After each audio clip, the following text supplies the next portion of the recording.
అందరికీ నమస్కారం. Welcome to T pack. ఈరోజు 92వ Indian Air Force anniversary day celebrations ప్రజెంట్గా చెన్నై మహానగరంలో మెరీనా బీచ్లో జరుగుతున్నాయి. సో సాక్ష్యం స్వశక్త్ ఇవం ఆత్మనిర్భరం అనే థీమ్తోని ఈ 92వ IAF Indian Air Force celebrations ఘనంగా ప్రారంభమయ్యాయి. మీకు అందరికీ తెలిసిందే, ఏ దేశమైనా పటిష్టంగా ఉండాలంటే ఆ దేశం యొక్క ఎయిర్ ఫోర్స్ అనేది చాలా అత్యంత కీలకం. మన భారతదేశానికి కూడా 92 సంవత్సరాల క్రితం ప్రారంభమైన ఇండియన్ ఎయిర్ ఫోర్స్ ఈరోజు ఘనంగా 92వ యానివర్సరీ డే సెలబ్రేషన్స్ జరుపుకుంటున్నాయి. సో మన భారతదేశానికి సంబంధించి ఏ ఎయిర్ ఫోర్స్ అంటే ఫైటర్ జెట్స్ అనేవి చాలా అత్యంత కీలకమైనవి. సో మన భారతదేశం దగ్గర ఎన్ని ఫైటర్ జెట్స్ ఉన్నాయి, ఏ రకాల ఫైటర్ జెట్స్ ఉన్నాయి, సో అవన్నీ తెలుసుకుందాం. సో ముందుగా ఈరోజు జరుపుకుంటున్న ఇండియన్ ఎయిర్ ఫోర్స్ 92వ యానివర్సరీ డేకు శుభాకాంక్షలు తెలుపుదాం. ఎందుకంటే ఆ ఫైటర్ జెట్స్లో నడిపే పైలట్స్ యుద్ధ వీరులు. అంటే ఆ ఆ ఫైటర్ క్రాఫ్ట్ ఎక్కిన తర్వాత, నడుపుతున్న తర్వాత అతని ప్రాణం ముఖ్యమా దేశం ముఖ్యమా అనేది వస్తే అతని ప్రాణాన్ని తృణప్రాయంగా వదిలేంత ధైర్యం ఆ యుద్ధ వీరులకు ఉంటుంది, ఆ పైలట్కు ఉంటుంది. సో అంత గొప్ప వీరుల యొక్క యానివర్సరీ డే ఈరోజు జరుగుతుంది. సో వాళ్ళందరికీ శుభాకాంక్షలు తెలుపుదాం. సో ముందుగా భారతదేశం యొక్క స్పేస్ క్రాఫ్ట్స్, ఎయిర్ క్రాఫ్ట్స్ ఎన్నెన్ని ఉన్నాయి, అసలు ఏమేమి ఉన్నాయి ఒకసారి తెలుసుకుందాం. సో ముందుగా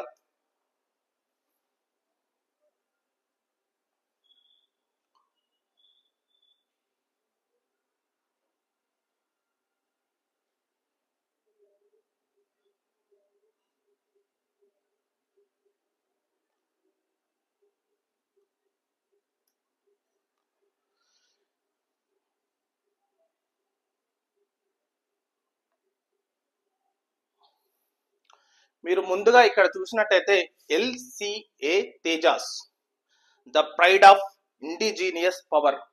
so LCA Tejas light combat aircrafts అంటారు వీటిని.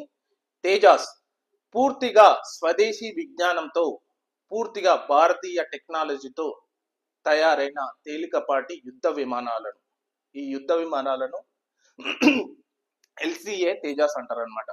సో ఈ యుద్ధ విమానాలను భారత్ కొన్ని దేశాలకు కూడా అమ్ముతుంది తక్కువ రేటుకు. సో మనం పూర్తి స్వదేశీ విజ్ఞానంతో తయారు చేసిన ఫైటర్ జెట్స్ ను ఇవే అన్నమాట ఫైటర్ జెట్స్. అవి ఈ తేజాస్ ఫైటర్ జెట్స్ అన్నమాట. ఇవి మనం పూర్తిగా స్వదేశీ పరిజ్ఞానంతో తయారు చేస్తున్నాం. ఇవి ఉన్నాయి ప్రజెంట్ గా మన దగ్గర. ఇంకా నెక్స్ట్ వచ్చేసి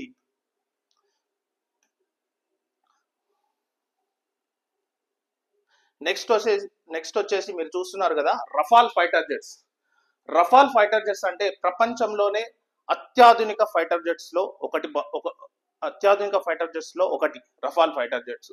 ఇవి మన దేశానివి కావు, కాకపోతే ఫ్రాన్స్ యొక్క డసాల్ట్ ఏవియేషన్ ఇది తయారు చేస్తుంది. ఈ ఫైటర్ జెట్స్ ను మనం 36 కొనుగోలు చేశాము. ఇంకా 28 మెరైన్ ఎఫ్ అంటే నావీకి సంబంధించిన ఫైటర్ జెట్స్ కూడా కొనడానికి ఒప్పందం కూడా జరగబోతుంది అనమాట. సో ఇవి రఫాల్ ఫైటర్ జెట్స్. ఇవి పూర్తిగా ఫ్రాన్స్ దేశం తయారు చేసి మన భారత్ కు ఇస్తుంది అనమాట.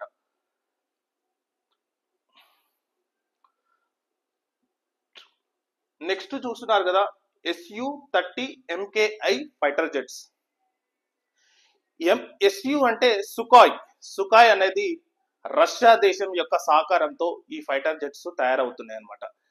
ఈ ఫైటర్ జెట్స్ తయారవడానికి మేజర్ కారణం ఏంటంటే సోవియట్ యూనియన్ ఉన్నప్పుడు 1970లో అప్పటి నుంచి రష్యా మనకు సహకారం అందిస్తుంది ఫైటర్ జెట్స్ విషయంలో. సో ఈ SU-30 MK అనేది ఈ రష్యా సహకారంతో తయారైన ఈ ఫైటర్ జెట్స్ మన ఇండియా దగ్గర కూడా ఉన్నాయి. మీరు గమనిస్తుంటారు అప్పుడప్పుడు ఈ ఫైటర్ జెట్స్ పై ప్రెసిడెంట్లు, ప్రధానమంత్రులు కూడా ప్రయాణిస్తుంటారు అన్నమాట.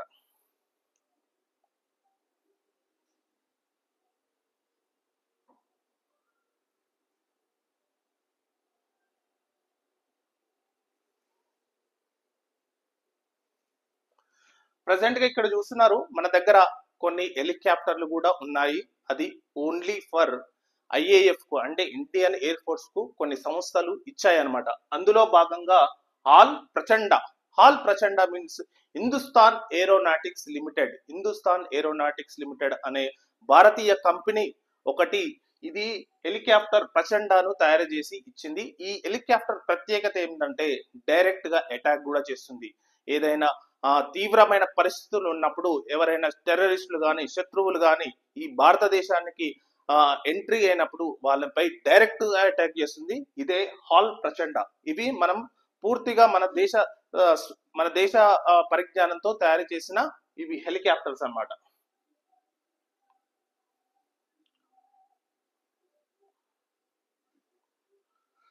మీరు ఇక్కడ చూస్తున్నారు air Born early warnings and control. ఈ ఫైటర్ జెట్స్ యొక్క ప్రత్యేకమైన పని ఏంటంటే భారతదేశ గగనతలంలో ఎవరైనా శత్రు దేశాల యొక్క ఫైటర్ జెట్స్ ఎంట్రీ అయినప్పుడు ఇవి ఇమీడియట్ గా వార్నింగ్ ఇచ్చి మన కమాండెంట్ కంట్రోల్ కు వార్నింగ్ ఇచ్చి అలర్ట్ గా ఉంచుతుంది అనమాట. ఎవరైనా అన్య దేశస్తులు కానీ పక్క దేశస్తులు కానీ ఎయిర్ క్రాఫ్ట్స్ కానీ పర్మిషన్ లేకుండా భారతదేశ గగనతలంలోకి ఎంట్రీ అయినప్పుడు ఇమీడియట్ గా ఇవి కాషన్ ఇస్తాయి. వీటిని air Born early warnings control system అని అంటారు. ఇవి కూడా మన దగ్గర ఇప్పుడు ప్రెసెంట్ గా శక్తివంతంగా ఉన్నాయి. మీరు చూస్తున్నారు MiG-29 కూడా ప్రెసెంట్ గా భారత్ దగ్గర చాలా ఉన్నాయి. MiG-29 అనేది రష్యా సహకారంతో మనము ఇది తయారు చేసుకున్నాం అన్నమాట. దీని సహకారంలో అభినందన అప్పుడు వాడినప్పుడు ఇవే ఫైటర్ జెట్స్ వాడిండు, కాకపోతే ఇవి ఓల్డ్ వర్షన్ అయిపోయినాయి. సో ప్రెసెంట్ గా MiG-29 కూడా ఉన్నాయి అన్నమాట.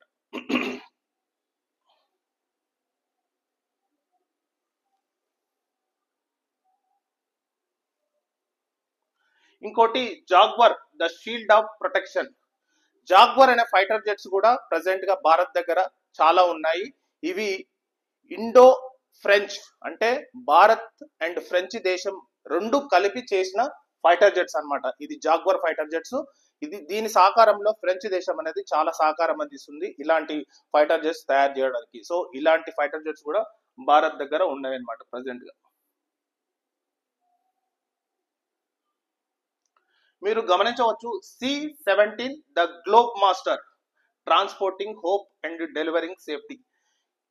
ఎప్పుడైనా సరే మన దేశస్తులు భారతదేశస్తులు ఇతర కంట్రీలలో ఏదైనా అత్యవసర పరిస్థితిలో ఇరుక్కున్నప్పుడు అంటే మీరు గమనించవచ్చు ఉక్రెయిన్ కానీ సూడాన్ కానీ ఇలాంటి దేశాలలో మన వాళ్ళు అక్కడ చిక్కుకుపోయినప్పుడు, ఎందుకంటే ఆ కంట్రీలో పరిస్థితులు యుద్ధ మేఘాలు ఉన్నప్పుడు అక్కడున్న భారతీయులను సురక్షితంగా తీసుకురావడానికి ప్రత్యేకంగా తయారు చేసిన ఇది ఏంటంటే C-17 ద గ్లోబ్ మాస్టర్ అన్నమాట. ఒక పెద్ద ఎయిర్ బస్సు. ఈ విమానంలోనే అక్కడున్న భారతీయులను సురక్షితంగా మన దేశానికి తీసుకువస్తారనమాట.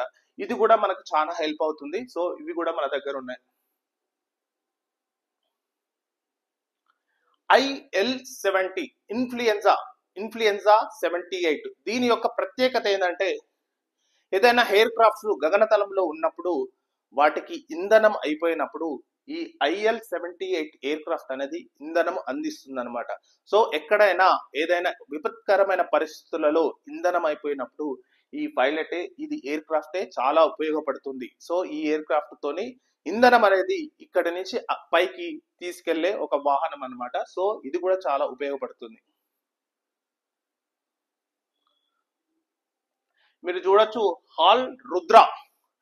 ఇది కూడా armed helicopter. So armed helicopter అంటే దీనికి అటాచ్డ్ గా రాకెట్స్ కానీ రాకెట్ లాంచర్స్ కానీ గన్స్ కానీ టైఅప్ అయి ఉన్న హెలికాప్టర్. సో హాల్ రుద్ర ఇది కూడా హిందుస్థాన్ ఏరోనాటిక్స్ లిమిటెడ్ తయారు చేసింది. ఇల్లాకడదేమో హాల్ ప్రచండ, ఇప్పుడేమో హాల్ రుద్ర. ఈ రెండు హెలికాప్టర్లు చాలా భారతదేశానికి ఒక ఉక్కు కవచంలాగా నిలబడి ఉన్నాయి అన్నమాట.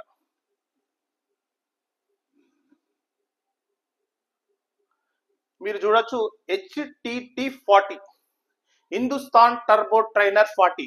ఎవరైనా సరే పైలట్ గా కెరీర్ స్టార్ట్ చేసినప్పుడు వాళ్ళకి ఇచ్చే ఫస్ట్ పైలట్ ఏంటంటే ఇదే.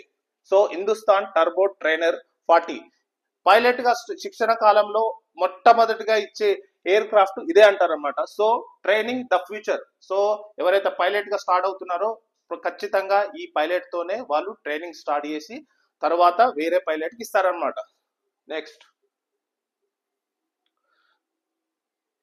మీరు చూస్తున్నారు మికాయ్ 70 లైఫ్ లైన్ ఆఫ్ ఆపరేషన్స్.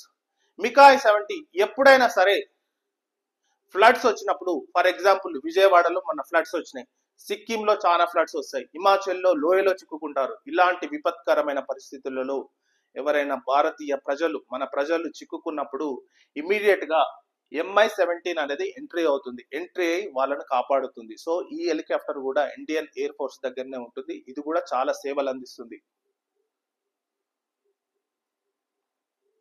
మీరు ఇక్కడ గమనించవచ్చు AN-32 ట్రాన్స్పోర్టింగ్ పవర్. సో ఇది కూడా ట్రాన్స్పోర్టింగ్ అంటే ఏమైనా వెదర్ కండిషన్స్ బాగాలేనప్పుడు, అంటే బాగా హెవీ వర్షం ఉన్నప్పుడు, క్లౌడ్స్ ఉన్నప్పుడు, మనకేదైనా అవసరం ఉన్నప్పుడు ఈ AN-32 ఎయిర్ క్రాఫ్ట్స్ అనేది చాలా ఉపయోగపడుతుంది. ఆ విపత్కరమైన పరిస్థితులలో వెదర్ కండిషన్స్ బాగాలేనప్పుడు ఈ AN-32 అనేది ఉపయోగిస్తారనమాట.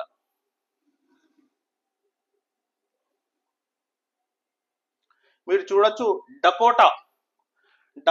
డకోటా అంటే అందరూ ఏమనుకుంటారంటే వేరే డకోటా బండి లాగా అనుకుంటారు, కానీ డకోటా అనేది ఒక ఎయిర్ క్రాఫ్ట్. ఇది చాలా ఓల్డ్ ఎయిర్ క్రాఫ్ట్. ఇది 1946 లో ప్రెసెంట్ గా అప్పుడు ఉన్న ఇండియాకు ఈ డకోటా ఎయిర్ క్రాఫ్ట్ అనేది ఉండేది. సో అప్పటి నుంచి ఇప్పటి వరకు కూడా ఇది కంటిన్యూట్ గా ఉంటుంది, కానీ ఇది సేవలు అనేది ఇప్పుడు ప్రెసెంట్ గా చాలా తక్కువ పరిమితిలో అందిస్తుంది అనమాట.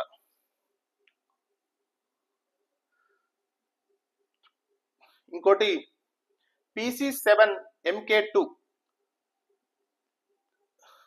PC-7 MK2 ఇది కూడా పైలట్స్ అంటే ట్రైనీ పైలట్స్. ఫస్ట్ ఎవరైనా పైలట్స్ స్టార్టింగ్ ఇచ్చేదేమో HTT-40 ఇస్తారు. దాని తర్వాత ఇచ్చే air craft PC-7 MK2.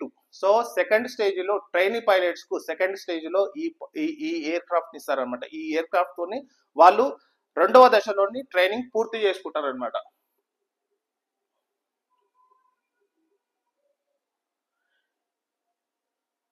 C-295 Ezhil and reliable. C-295 ఇది కూడా ట్రాన్స్పోర్టేషన్ కు ఏవైనా వేరే ఇతర దేశంలో భారతీయులు ఏదైనా విపత్కరమైన పరిస్థితులు ఉన్నప్పుడు ఈ C-295 అనేది ఉపయోగిస్తారు. ఇది కూడా వాళ్ళను అక్కడ ప్రజలను భారతీయులు వేరే దేశాలలో చిక్కుకుంటే, విపత్కరమైన యుద్ధాల పరిస్థితుల్లో చిక్కుకుంటే వాళ్ళను సురక్షితంగా మన దేశానికి తీసుకువచ్చే ఒక ఎయిర్ బస్ అన్నమాట. The P-81 the ocean watching dog. So సముద్ర గగనతలంలో ఎవరైనా సరే అన్య దేశాలు, పొరుగు శత్రు దేశాల పైలట్స్ ఎంటర్ అయినప్పుడు ఈ P-81 అనేది ఇమీడియట్ గా గుర్తిస్తుంది. సో ఎప్పుడైతే ఈ సముద్ర తీరంలో గాని ఏమైనా పైలట్స్ వేరే దేశాల పైలట్స్ ఎంట్రీ అయినప్పుడు, ఎయిర్ క్రాఫ్ట్స్ ఎంట్రీ అయినప్పుడు ఇమీడియట్ గా ఇది డిటెక్ట్ చేసి మన కమాండ్ కంట్రోల్ కు సిగ్నల్స్ ఇస్తుంది అనమాట. ఇది కూడా ఇండియన్ ఎయిర్ ఫోర్స్ కు చాలా సేవలు అందిస్తుంది.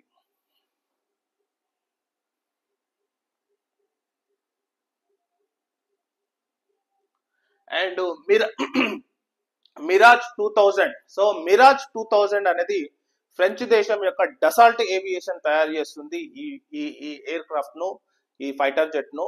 సో ఇది కూడా అత్యాధునిక ఫైటర్ జెట్. ఇది ఫ్రెంచ్ దేశం సహకారంతో మనం కొనుగోలు చేస్తున్నాం. ఫ్రెంచ్ దగ్గర మనం కొనుగోలు చేస్తున్నాం.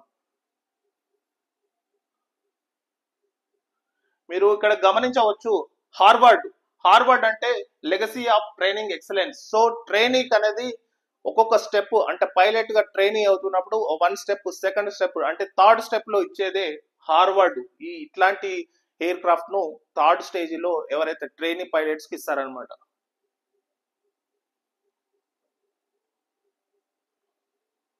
మీరు ఇక్కడ గమనించవచ్చు చీతాక్ అంటే తేలికమైన హెలికాప్టర్లు. ఈ హెలికాప్టర్లు ఫ్రెంచ్ దేశ సహకారంతో మనం తయారు చేసుకున్నాం. సో ఫ్రెంచ్ దేశం యొక్క సహకారం అనేది ఈ హెలికాప్టర్ తయారీలో ఒక ముఖ్య భాగంగా ఉంది. సో ఆ దేశం యొక్క సహకారంతో ఇలాంటి హెలికాప్టర్లు మనకు చాలా అవసరాలకు, మల్టీ లెవెల్ అవసరాలకు ఉపయోగపడుతుంది అనమాట.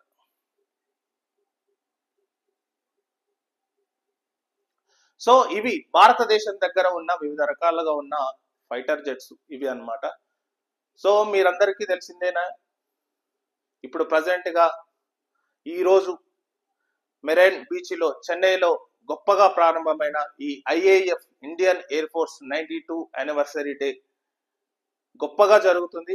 చాలా మంది ప్రజలు పాల్గొన్నారు. సో వాళ్ళందరికీ మనం శుభాకాంక్షలు తెలుపుదాం. ఎందుకంటే ఇండియన్ ఎయిర్ ఫోర్స్ పైలట్స్ అనేది చాలా గొప్ప వాళ్ళు. ఎందుకంటే ఈ దేశానికి నిజమైన హీరోలు అంటే వాళ్ళు. సో వాళ్లకు సంబంధించిన ఈ విషయం కాబట్టి వాళ్ళకు శుభాకాంక్షలు తెలుపుదాం. జై హింద్.